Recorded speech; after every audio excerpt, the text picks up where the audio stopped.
Today's our lecture is about that past indefinite tense.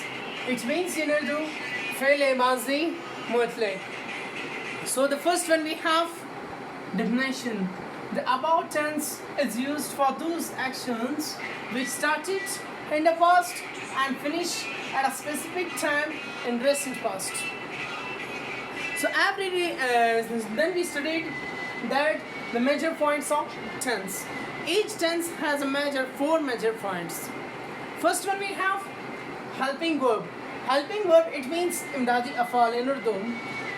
We have the helping verb of present indefinite tense is did. Did is the helping verb of present past indefinite tense. Then we have the second major point, which is said to be that verb. Verb, it means fail in Urdu. So which form of verb is used in past indefinite tense? Second form of verb is used in past indefinite tense. Second form of verb is used in past indefinite tense. Then we have the third major point, which is identification. In identification in Urdu, we say that Urdu pehchan, just pehchan, Urdu identification, Urdu pehchan. So we have the identification of past indefinite tenses alif chotiye badiye. When the sentence ends with alif chotiye badiye, so you can use it past indefinite tense. So the fourth major point we have simple formula. Simple formula in Urdu we say that sada sa.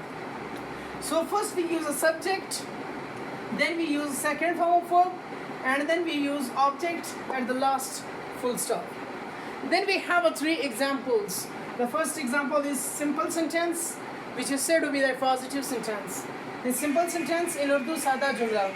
Then we have negative, it means nafi. Then we have interrogative means sawaliya.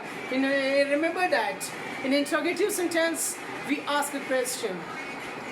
So we have the first example. He come now. In Urdu, wo abhi aa gaya. Wo abhi aa gaya.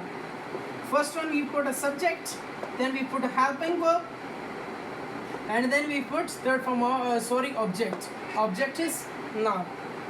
So then we have the second form, the negative sentence, second example, which is he did not come now. वो अभी नहीं आया and वो अभी नहीं आ गया. So in negative sentence we use did not. Then we use a first form of verb. Why? In one sentence two form of verb is not used. यानी एक sentence में दो second form of verb is used नहीं होते. So this is helping verb did. Did is the second form of verb of do. So we use come at first form of verb. So then we have interrogative sentence. In interrogative sentence we ask a question that did he come now? At the end question mark is very necessary. क्या वो अभी नहीं आ क्या वो अभी आ गया? So in English, in Urdu, we said that क्या वो अभी आ गया? At the end we put a question mark. It's very necessary because we are asking a question. So if you have any question about the past indefinite tense, so you may ask on comment. Thank you.